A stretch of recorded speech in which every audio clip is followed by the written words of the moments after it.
Welcome back, everybody, to the Audiation Station podcast. I'm your host, Parker John, and today we're joined by Binks, Hello. aka Bianca. Yes. How you doing today? I'm good. Good. How are you? Good. A little rough today. I'm feeling a little rough, but hell of a show last night. Thanks for coming on. Second Thanks time for we're doing having this. me. Yeah. Yes. And let's talk about how you got into music, specifically like progressive house, melodic house, kind of that scene. Do you want to start from kind of the beginning? I'm like, how you got into the scene? Well, I've loved electronic music since I was a child. Probably what got me into it was Deadmau5 and Above and Beyond and more trancey stuff too, like ATB. And I've just loved it my whole life. And then I started going to shows when I was 18. And I always wanted to DJ, but I was just super nervous to start. I don't really like attention. So the thought of being up there, it was just a scary thought. But I just decided to get over that. And, but what got me into the specific genre I'm listening to and what I play is when I moved to Vancouver 2019, I went to U+1 for the first time. And that is an underground spot in Vancouver. It's my favorite spot. Play really good music. It's a great vibe. So I really just loved that melodic sound. And that's kind of I definitely had tracks like that before, but that was the first really exposure to that overall sound. So I became obsessed with that music, more organic too. And then, yeah, I just started listening to a lot of music, getting into it, and have just been collecting music for years. So. Hell yeah. You said like over the years you've been collecting music for someone that loves to do like opening to closing sets. Like, yeah. How did you and why do you like performing for that long? Is there? Yeah, so I haven't gotten to open to close yet. One day, maybe. That's your ideal set, though, That's right? in my ideal set time, right? Because people ask me, like, what do I prefer? If I prefer opening or closing or playing in the middle. But my answer is, I don't know. I like open to close because I like all of them. And there's specific tracks you play during specific times. And I just have a lot of tracks. So, yeah, why do I like playing long sets? Well,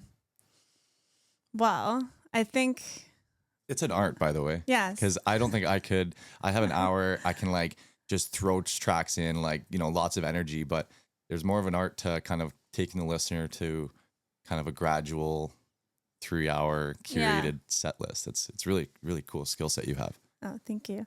But I think just in Canada, we're used to playing 1 hour, but I just really hate 1 hour sets. I'll accept them if like I really like the gig specifically, but a lot of times I just don't like doing the 1 hour sets. I just feel like there's not enough time to really do anything. And we do that a lot in Canada, but in other parts of the world, 2 hours is the minimum. Most people play for 3 hours. I went to Amsterdam and people would play 5-6 hours sets. So that's just normal there. And I like that because there's a progression to the set. You get to be there for the whole journey. And I just like sets that tell stories. So I just think 2 hours should be the minimum standard, but that's my opinion. From your, you played for someone that just started DJing, right? You started in the last year or so, year and a bit? Yeah, so I got my first gig last year, December. So December 2023. My first gig was actually opening for one of my favorite artists, Spencer Brown. It was in Calgary. So that was a big deal for me. And speaking of long sets, I know Spencer Brown just played at Stereo Montreal last night. And he finished at 10 a.m. and I think starts at midnight. So I guess he played a 10-hour set. Oh my God. Yeah. So I saw how he organizes the music and it's actually even more intense than I do. But it was cool to see. So I was like, okay, cool. Like he has like a folder for trippy tracks, but he made like I think 15 or 20 folders for that specific night so that he was prepared for whatever time it was, the vibe and everything. So I think last time he was there, he played 9 hours. And then last night he finished at 10, it looked like. So 10 hours. And I know Hernan, one of my other favorite DJs, he played there for 14 hours and then back to back with Guy J, 19 hours. So that's just something I would really love to be at. 19 hours. Yeah. That's gotta be, and they just go till the DJ just decides to quit. Stereo right? does. Yeah. You can keep going until, you are done. Yeah. Yeah. Basically. Sweet. So I like that. So you opened for one of your favorite artists, which is pretty sweet first gig. Yeah. After that, Shambhala. Yeah. So Shambhala was last summer. Okay. So yeah, that was pretty crazy. I got to play there twice, and it was just, I just got lucky with the people I met, and yeah, the guy that helped me get there, I heard his set the year before at Shambhala, and it was a crazy set in this little spot, the rabbit hole that you have to find at Shambhala. It's not really announced. So that's one of my favorite spots as well. And that was my dream to play there specifically. And I became good friends with him. And then him and I went back to back at a house party on some old CDJ 350s. So he was like, okay, if you can play on this, like you can play. And so then he helped me get that gig at Shambhala. And I got to play twice. I played out on the main stage at the living room and also the rabbit hole, which is where I really wanted to play. So yeah, that was super awesome. What an intro to DJing. Just like, I did my dream gig or like dream Shambhala stage, like within the year of DJing. So it's pretty cool because I wasn't even DJing the year before when I went to my first Shambhala. But I have a dreams list with a lot of dreams. So after that Shambhala, I wrote play at Rabbit Hole Shambhala. And then 1 year later it happened, and I also got to play at the living room. So it's pretty crazy. Sweet. It's like manifest. Yeah. Are those sets at Shams like 1 hour? Like, they are. Yeah. So how do you curate or how do you change your kind of style to kind of fit that into an hour? Like, do you have a different kind of workflow? I think what I did was first I looked at the time I was playing. So I was the opening set Thursday at the living room. So it's kind of the first set happening. There's only 2 stages going on at that time on Thursday. And so I played from 1 to 2 p.m. And so for me, I was thinking, just more opening vibes, but I still just wanted to play tracks that I really like. Like I had specific tracks that I was like, I really want to play these. And then I just kind of made a playlist that would work with that vibe.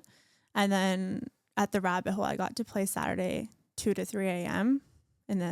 At night. So I got to play a completely different set, which was sweet. So I'm glad I got kind of both experiences. And then Rabbit Hole, I just played a bit in the middle, like weirder tracks that the Rabbit Hole. Yeah, go down the rabbit hole a bit. Yeah, that's what I wanted. I was kind of like, you stumble upon the rabbit hole, and I just wanted people to be like, whoa.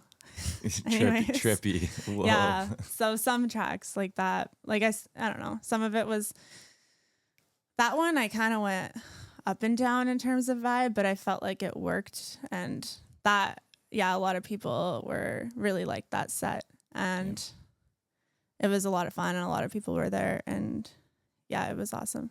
So for getting these gigs like right off the bat, I guess what's the word, like showcasing, he had a great opportunity to like showcase your style and stuff within like the first year. What's something like you do really well? You can kind of brag a little bit. This is a good time to brag. Okay. Like what's something you do really well that you think like helped you prepare for those like kind of immediate kind of shows? Because a lot of times people just DJ in like their small town. They have time to develop their skill set, whereas you kind of like got thrown into it a bit. Yeah. So what's something you like had to do really well that you said, oh, I'm actually a natural at this or that? So before Shambhala, I already did play quite a few gigs. So since I started, I was getting pretty consistent gigs. So I felt like it was good enough practice for that specifically. But like my first gig in Vancouver, which was my second gig ever, that was at Soma. And I got to play for 2.5 hours. My set time was like 1:15 to 3:45. And that was just still probably one of my favorite sets I've played, one of my favorite nights. I still get people coming up to me that night being like, that was crazy. I still remember your set. So I wish I recorded it, honestly. But it was great because I could play like a big range of music with that. Yeah. And so I got to experience playing longer and for different kinds of crowds. I played at different venues. I did play 1 hour sets at venues, opening slots, things like that. So I feel like I got to play quite a few different places that I just felt okay with understanding what to do there and the vibe. But what I do well, I think mostly what I get complimented on is my track selection. I'd say that's, You do that really well, actually. yeah, I'd say knowing what to play at what time of the night and the tracks that I play. I'd say that more than I guess the rest of it. Yeah. Yeah. Super random, but you were saying that you open and coupled with your track selection skill set, like there's probably an art to opening. Would you say? Yes. Yeah. Yes.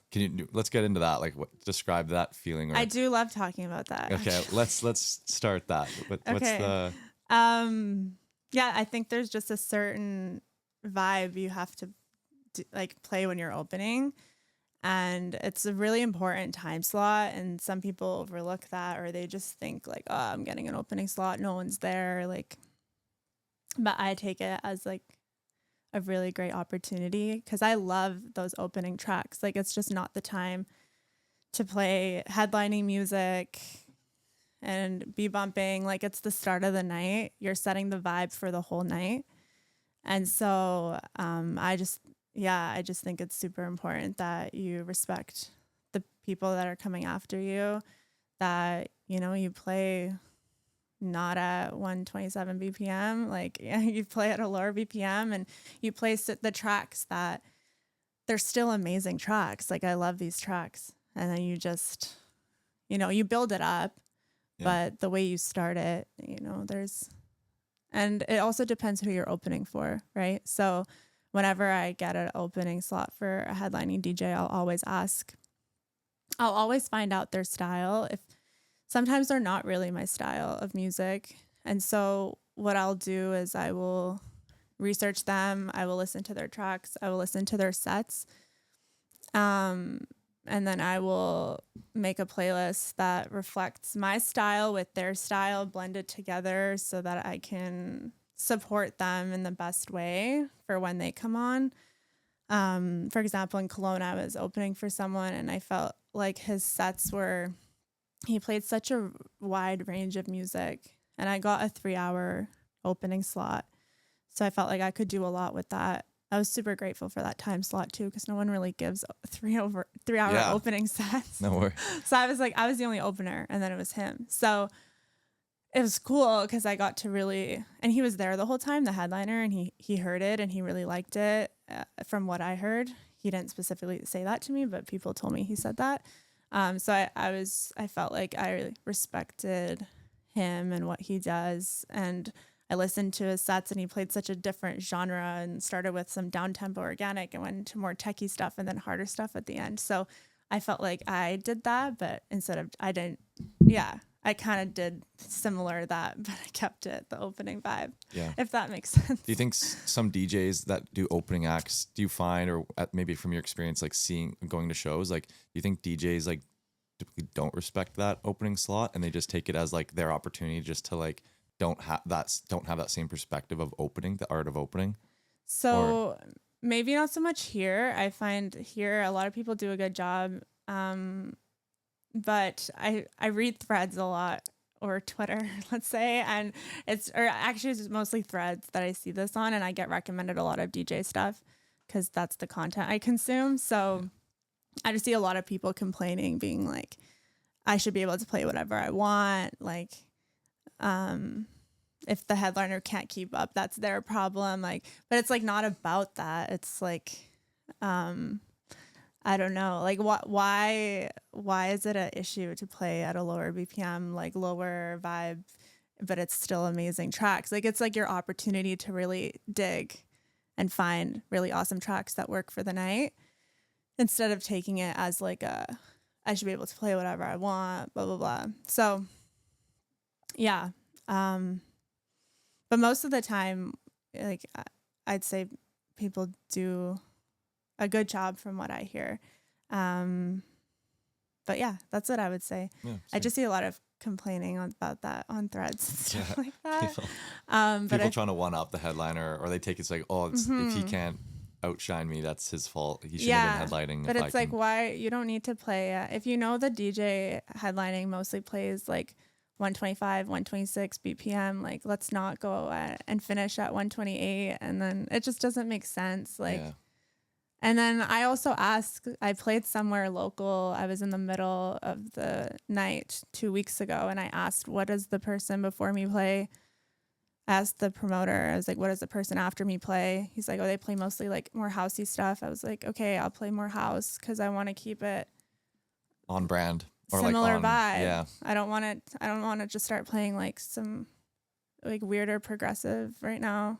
Yeah. If it's not that vibe tonight. Yeah. The guy's you know? playing, a guy's opening with Tech House and you're bringing an Anjuna deep. It just Yeah. wouldn't be like you got to keep the Yeah. vibe. Yeah. So I like to keep the vibe. So I always ask. I do my best. I'm not always like, sometimes, they play completely different. So I can't, but I'll try to keep it very similar. But I think that's also on the promoter. Like, who are you booking to play these? Like, if there was an Afro House headliner, I would open with Afro House. I wouldn't play progressive. Yeah. But I find actually here, a lot of the times it's the promoters. They're booking different genre DJs for headliners, and then they just play their usual genre. But I feel like people came to listen to the headliner, so we should keep it that similar vibe. I feel like I would agree. Yeah. I wouldn't want to go to an Afro house and then techno starts playing or something. Yeah, Like, it doesn't make sense. Obviously, you wouldn't do that, but it wouldn't make sense. I wouldn't want to. Yeah, but I actually do see that a lot. Really? Actually, yeah. The different, not like techno, No. but different genres for opening DJs, and then they don't change the styles. So then that I do see. Yeah. One thing I Yeah. do like to see, and actually just because I saw it last night and I really enjoyed it, was like keeping the vibe, like maybe technically a different genre. Like the guy who was kind of, I guess, showcasing the night last night, Slebs, the opener played like this kind of like tech, like breakbeat kind of like. Oh, nice. So even though it's like technically a different like style, but the like the sound design was similar. So it was like, Yeah, so it worked. It worked, but like it wasn't a completely different. Yes, exactly. Yeah. Yeah, cool. Yes. Doesn't have to be the exact, but just like the same vibe. Yeah. That makes For sense. sure. All of the vibes. Okay. All of the vibes. Yeah. Yeah. Do you have upcoming shows that you're planning on, or? I have, yes, on February 15th, I'm playing at Soma. Oh, it's fun. So you're Yeah. going back for round 2? I've actually played there 3 times now. 3 times, okay. So the first time though, I had that slot 1:30 to 3:45, which I loved that. And then the last 2 times I opened, which I also loved, and I got to open for Kevin Shu, who's like my favorite Vancouver DJ. I don't know if you know him. I haven't. No. He's been DJing many years. He's an OG. He's really good. So he's my favorite Vancouver DJ. He plays a lot of progressive melodic. So I got to open for him. So that was awesome. And then I opened recently. And so next time I'm going to play from 3 to 5 a.m. So I'm 3rd on the list, which will be fun because I'll get to play different stuff. Yeah. For Opening. Sure. Yeah. And it's my birthday weekend. So that's my birthday set. So Oh, love that. yeah. So come. Yeah. Okay. I'll pull through. When is that? February 15th. 15th at Soma. So Okay, it's like the day love it. after my birthday, but I'm going to play there for my birthday. And what was I going to say? You haven't been there. I haven't. So for the first Yeah. set to be yours only makes sense. Yes. You know.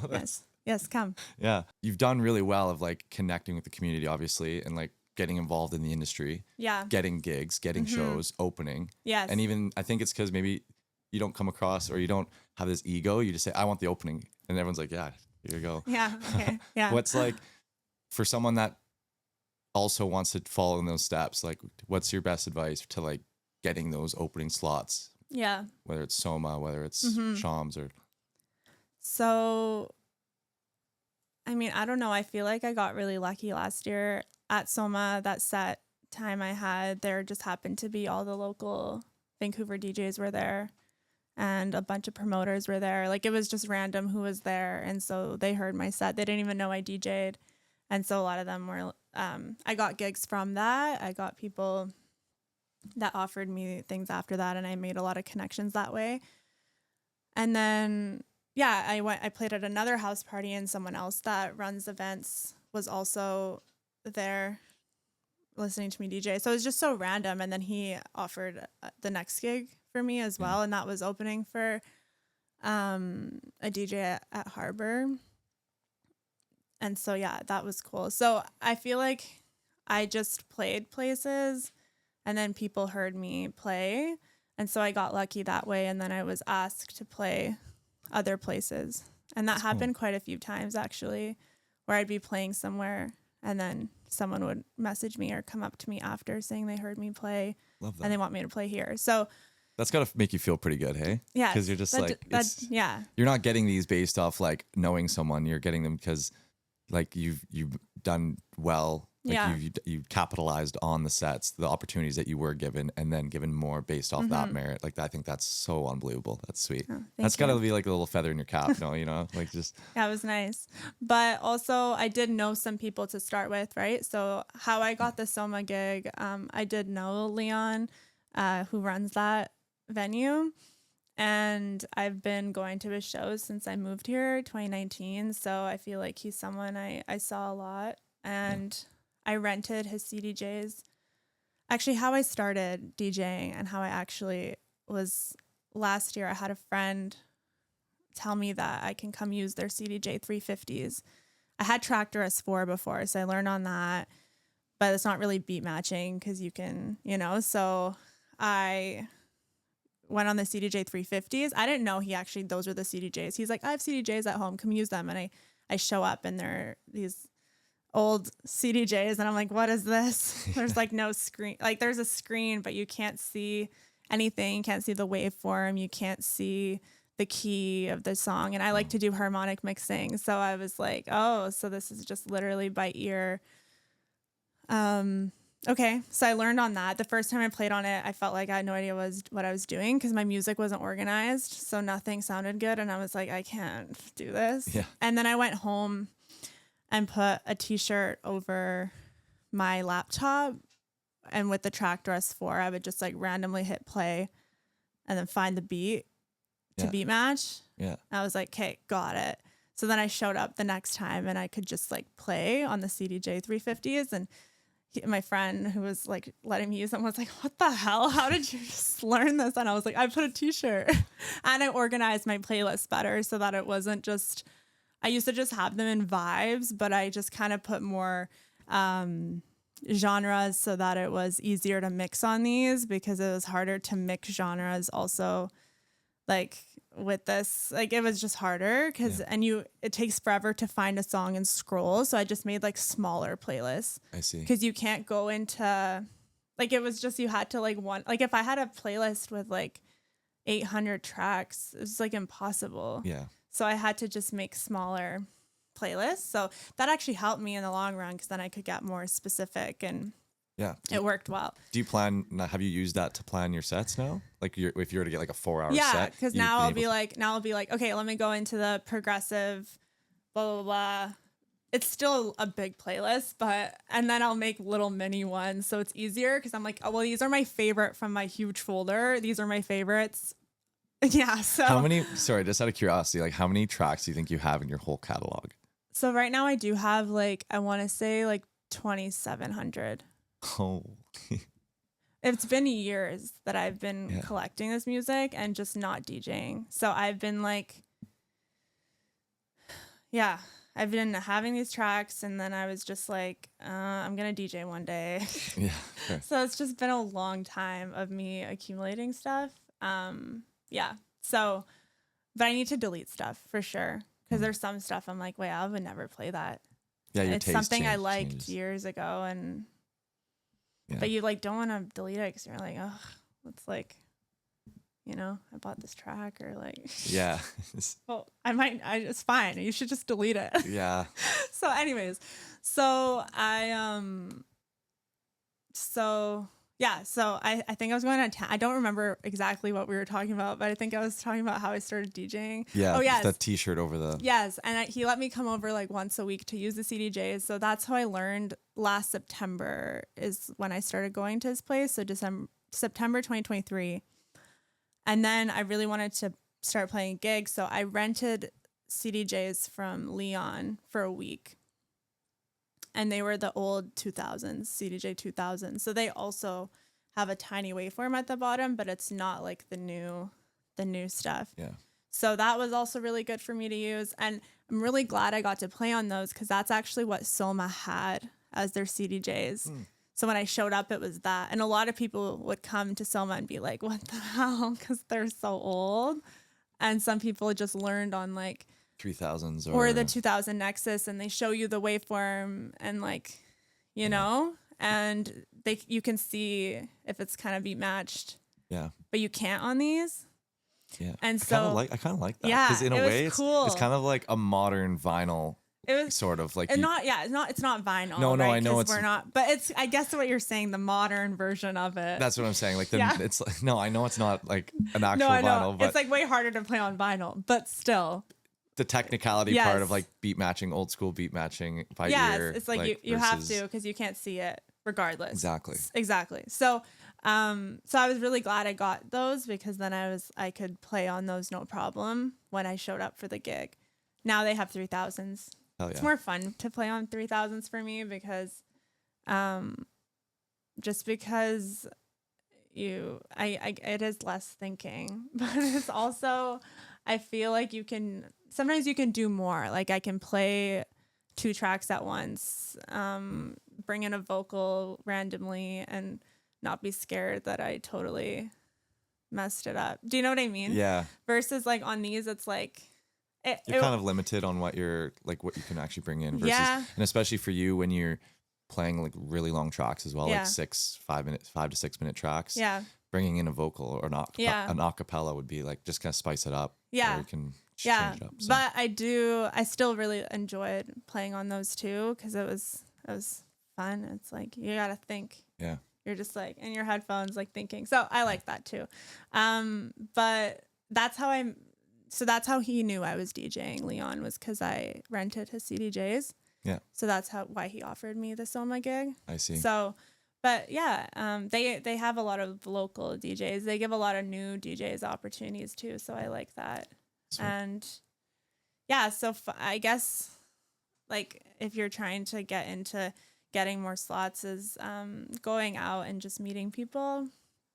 Get involved. Yeah, get involved. Yeah, support people's events.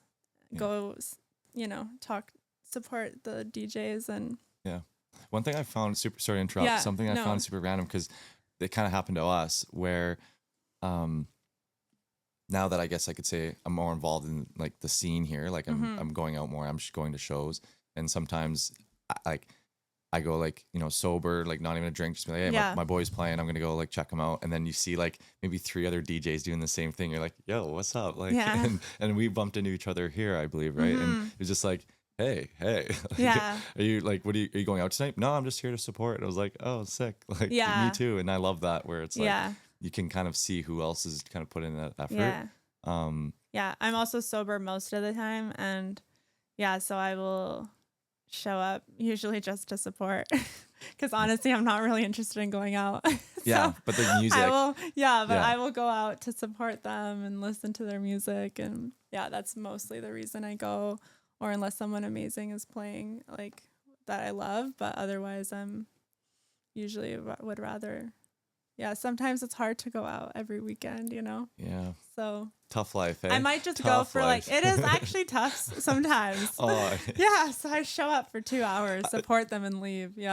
See, to me I think that's the easiest part. It's like it's the next day that's hard. It's like when someone's got like a 3:30 to 6 Gorgamish. I expect no one to show up for those sets for me. I'm like, you know what, if you want to, thank you. And you come and you have fun. But please, it's okay if you cannot. I understand. So people will always come. Like I'll at least have like a few people come, but I don't expect them to stay up till. I've never actually had a Gorgamish closing set. I did open there, but the 5 to 8 a.m. I haven't had that, but that'd be cool. If you were to do a 5 to 8, would you get up at 4? No, I would just stay up. You just stay up. Okay. Yeah. I think I'd just go to bed at like 7. and then you'd you get would wake up. I'd get up for my set, not Okay. No, go to I bed would after. I would stay up. I'm like a very high energy person, so I feel like I think I would be more tired actually if I went to bed and woke up, and then I'd be like versus if I just stayed up. High energy, but plays progressive house for 4 hours. It's just it was yeah. doesn't add up. It's something the math's not math. And with that one. I'm like a high energy, like I can stay up. Oh yeah. Yeah, that's what I mean. Like I can.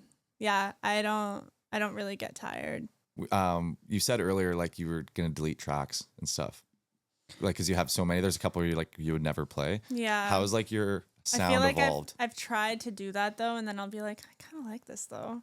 Yeah. And like I might delete one, and then I'm like, I just spent like an hour, and like I deleted one, and I'm like, is this not worth it? your time. How has your sound evolved over the years? Like what has it? Have you seen a progression in like your taste or? Yeah, like I definitely love mostly progressive and melodic now and deep house, but even at the set I recorded with you though, I feel like I played a lot of different stuff. Like I played some organic, some progressive, melodic. I played some minimal. I played a tech house track. So I don't know. Well, for 3 hours, you're playing it all at some point, right? You don't have to though. No? I could just do just progressive. Man. Yeah, and most people do. Like headlining DJ, they're just gonna. But that's why I like Spencer Brown because he has like all these like he plays different stuff. Like I've gotten some of my weirdest tracks from him.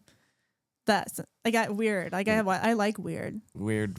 Why? Like it's either like, people what makes it weird? What people makes love or hate it. But because it's so weird. And I tell my friends, I got this, like, I heard this in Spencer Brown's set, Shazammed it, and they were like, Spencer Brown played this? Because he's, like, more progressive. I'm like, yeah, that's why I like it. I'm like, he'll just play something. And then I saw in his stereo, he has a folder, like, trippy tracks. And I'm like, oh, cool. Done. Did you add a trippy track set or genre? No, I don't have that. But it's just cool. Yeah, I like that. What's on the bingo card for 2025? You got February 15th, yes. Soma. I haven't really asked for sets yet, and I might start doing that. It's out of my comfort zone to be like, hey, I want to play here. Can I play here? Why not just ask? I know. Especially when people are asking you to play after your sets. So I did just reach out recently. I'm not going to say for what, but I was like, I would love to do this. Like open for this. Will you have me? Just kidding. But so there's potential. Yeah. I definitely have people vouching for me too, but I don't know. So I decided I'm gonna ask for certain places. You should. Yeah, I know. I should. Yeah. Because how else are you gonna get? Well, there's such a long, and here's the thing too, is like there's such a long line of I won't name drop either, but like I was talking to a guy, from here, right? We were chatting here the last Thursday, and I was like, hey, he's playing here this at this time. He's like, oh, I'm going for that opening. Oh, nice. Like I'm gonna gun for that opening. Like, oh, you know what I mean? Like he like I told him about who was coming in for a tour, and he were like, oh, he's coming to town. I'm talking to the right guys right now. I'm trying to get on that. Oh, so there's people like, I don't say piranhas, but people are eager. They want to go. So what if there's a bunch of piranhas? Not piranhas, no, just but kidding. like, but now but I'm thinking people are hungry. I'm like, ooh, I asked. Probably I have a good chance, but now I'm like, oh, what if probably like 20 other people asked? Well, so that's but fine. if you didn't even ask, it's good to know. But if you now didn't I'm like, oh, everyone's asking. Is that how you get it? Yeah, you got to put yourself out there. I feel like I don't know. I haven't played a show. Yeah. Like I don't. So far, I feel like I've just been like, I put it out into like the universe. You've been fortunate though. People will be like, hey. I am fortunate. Yes, you're right. So yeah, I decided this year I'll ask for more. And also there's definitely things I'm not comfortable sharing with yet of like where I want to play because they haven't come into fruition and they're super far out there.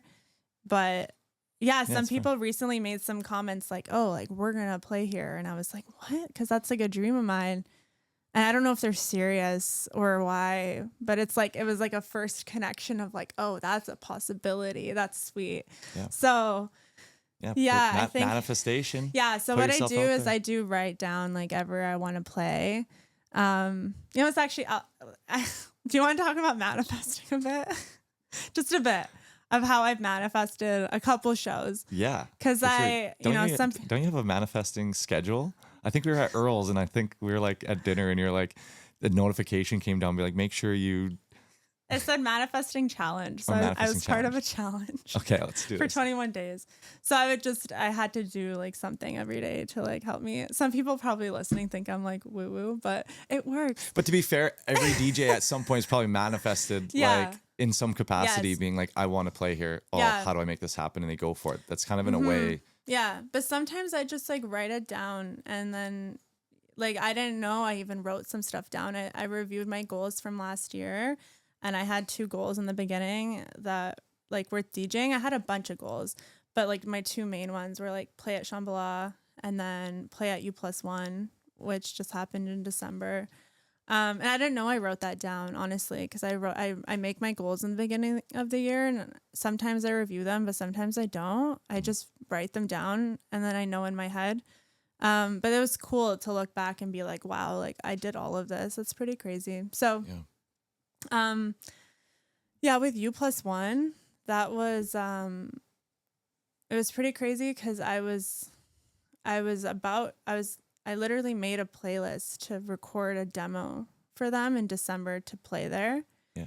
And so I made a playlist, and I was just starting to record the demo I was gonna send. So I hit record, and then I got a call from the guy that runs it at that same time. And I was like, that is crazy. And he was just like, do you want to play here this Saturday? And I was like, this is so weird. So I feel like there's so much to it when you have like an actual intention. I don't know if that's happened to you. You're like, oh, I haven't heard from this person. I need to like text them. And they text you. Like, it's just a crazy thing. So I think if you really think about your goals more, they come to life. What you want. Yeah. 100%. Not always, but no harm. Better than the alternative being like, oh, I could never do that, and then that's not like, gonna that's not getting it. No. So it's like if you're at least thinking about it, could happen, right? Yes, exactly. So I just do that a lot. Manifest. Well, I hope this gig that we're not talking about or not going to talk about. Yeah, there's like 5 things that I'm trying right now. Love that. Yeah, it's gonna be good. We'll see. Okay, well, I've only asked for one of them, so we'll see about the rest. I need to ask. Maybe it's a year of growth, musically and also personally. Maybe you can. Yes. I feel like that spills into other aspects of life as well. When you're like super random, but like when you're putting yourself out there for gigs, well, maybe you're putting yourself out there for job promotion or like something else. It trickles down, right? So yeah, exactly. That's huge. Well, I hope you get the gig that you put yourself out there for, but also the other 4 as well. You got to start with that too. That'll be good. Because even also if you get 2 of them, that's what I'm saying. Like, honestly, swing, I'd be happy if one of them happened. Yeah, I'd be like, that's sweet. Yeah. So like, but I have a feeling that all of them could happen. Hell yeah. So love that. And that probably means it probably will. So we'll see. Yeah, and then I'll tell you next year if I did it or not. Sounds good. We'll recap in a year and see see how we did. Well, hopefully we see you. Hopefully we see you close. I want to see you close. Yeah. And at Soma, it's gonna be. I'm really looking forward to it. Yeah, you're coming. Yeah. Okay. Hell yeah. Cool. I'll be there. Sweet. That was the episode of the Audiation Station podcast with Binks at Northern House Studios. Thanks for watching, and we'll see you next time. Thanks.